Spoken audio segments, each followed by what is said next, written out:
UPA की chairperson और कांग्रेस की राष्ट्रीय अध्यक्ष सोनिया गांधी के संसदीय क्षेत्र रायबरेली में कांग्रेस के प्रत्याशियों की बुरी तरह हार हुई है। आलम यह है कि जीत तो दूर, कांग्रेस प्रत्याशी वहां रनर अप तक नहीं रहे और अलग अलग सीटों पर 6 में से 3 सीटों पर कांग्रेस प्रत्याशियों की जमानत तक जब्त हो गई। विधानसभा चुनावों में ऐसी करारी शिकस्त कांग्रेस को इससे पहले कभी नहीं मिली। वहीं रायबरेली में बीजेपी को भी महज 2 सीट ही नसीब हुई।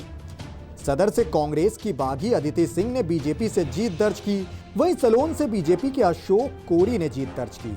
बाकी सभी चारों सीट पर समाजवादी पार्टी ने ही अपना परचम लहराया। रायबरेली की सदर सीट से समाजवादी पार्टी के प्रत्याशी मनोज पांडे भारी मतों से जीत हासिल करने में कामयाब रहे।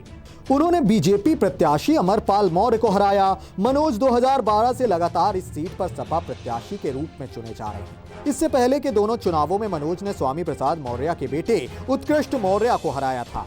इस बार विधानसभा चुनावों के ठीक पहले स्वामी प्रसाद मौर्य बीजेपी का दामन छोड़कर समाजवादी पार्टी में आ गए थे, तो कयास लगने लगे थे कि अखिलेश यादव इस बार उत्कृष्ट मौर्य का टिकट काट सकते हैं।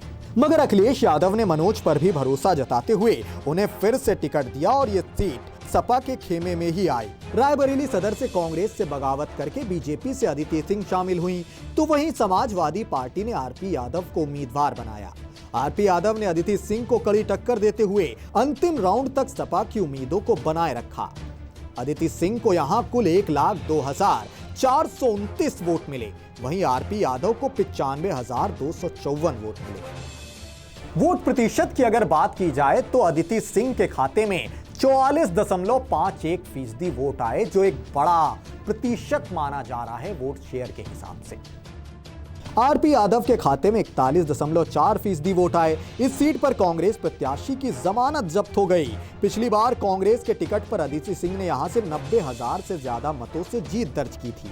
साल 2017 के चुनाव में बीजेपी ने रायबरेली की सरेनी, सलोन और बछरावा तीनों विधानसभा सीट से जीत दर्ज की थी। उधर हरचंदपुर सीट से कांग्रेस से बगावत कर बीजेपी में शामिल हुए एमएलसी दिनेश प्रताप सिंह के भाई राकेश प्रताप सिंह 2017 का करिश्मा 2022 में नहीं कर सके। इस बार उन्हें सपा प्रत्याशी राहुल राजपूत के हाथों करारी शिकस्त मिली। वहीं सरेनी में भी बीजेपी प्रत्याशी धीरेन्द्र प्रताप सिंह की हार हुई।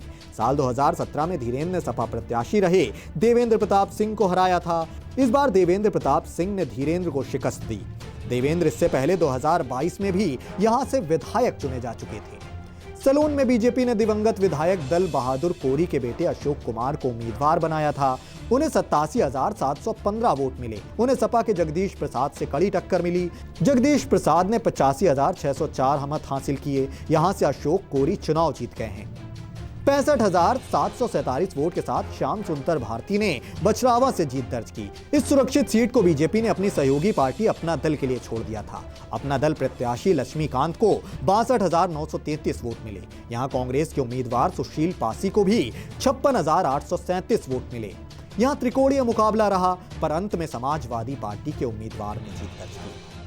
अब आपको ये मालूम हो कि इस बार के विधानसभा चुनावों में कांग्रेस को प्रियंका गांधी लीड कर रही थी और उन्होंने लड़की हूं लड़ सकती हूं ये नारा दिया था, लेकिन ना ही उनका ये नारा काम आया, ना ही उनकी कोई रणनीति, और अपनी ही पारंपरिक सीट में कांग्रेस औंधे मुंह गिर पड़ी अगर चुनावी आंकड़ों के लिहाज से देखा जाए।